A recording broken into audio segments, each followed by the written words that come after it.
Today is April 30, 1945. Berlin is now a massive graveyard.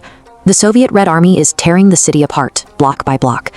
Up here, the war on the surface is a chaotic, kinetic storm of falling masonry and constant, deafening artillery fire. Every physical structure of the Third Reich is being violently dismantled. Above ground, the capital has become a broken landscape where the physical reality of the war simply cannot be ignored. 30 feet underground, in a concrete coffin beneath the Reich Chancellery, the atmosphere is dead silent. Down here, the air is thick with the putrid smell of damp concrete, stale cigarette smoke, and the metallic tang of fear. The man who once commanded a continent now commands absolutely nothing. Severed completely from the world he tried to conquer, the dictator is now a powerless prisoner in his own grave. Soviet artillery fire is now physically shaking the very foundations of the bunker. Hitler spends his final hours pacing the narrow corridors. His face is gaunt, and his hands shake uncontrollably. His generals bring reports of ghost armies and destroyed divisions. Hitler responds by drawing up battle plans for military units that ceased to exist weeks ago. These phantom orders are issued into a void, with no armies left to execute them. Obsessively planning for non-existent divisions served as a final insulation against the total collapse occurring just 30 feet above his head. Unable to influence the war above, Hitler turned to bizarre rituals to exert control below.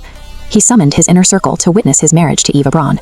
They toasted with champagne in a room that felt more like a tomb than a wedding hall. Shortly after, Hitler dictated his final will, taking no responsibility and blaming the world for his failures.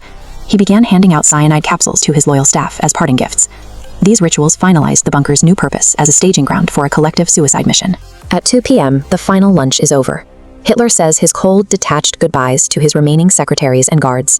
Hitler and Eva retire to their private sitting room, with strict orders that no one is to enter. Dust falling from the ceiling is the only thing moving in the room, as Soviet shells land in the garden above. A single, muffled gunshot rings out. A heavy silence follows. The man who fueled the Third Reich had finally reached the absolute end of the line. Aides broke into the room to find the bodies. Staff carried the remains into the Chancellery garden under a rain of Soviet mortar fire. They doused the bodies in petrol and lit a match. The man who sought to rule for 1,000 years ended his journey as a pile of charred ash in a shallow crater. This crude hole in the garden became the final resting place for the regime's ambitions. The bunker was abandoned to the darkness as the enemy finalized victory in the streets above. The architect of a global catastrophe finished his journey in a shallow, petrol-soaked crater, the hollow conclusion of a man who brought the world to the brink of extinction.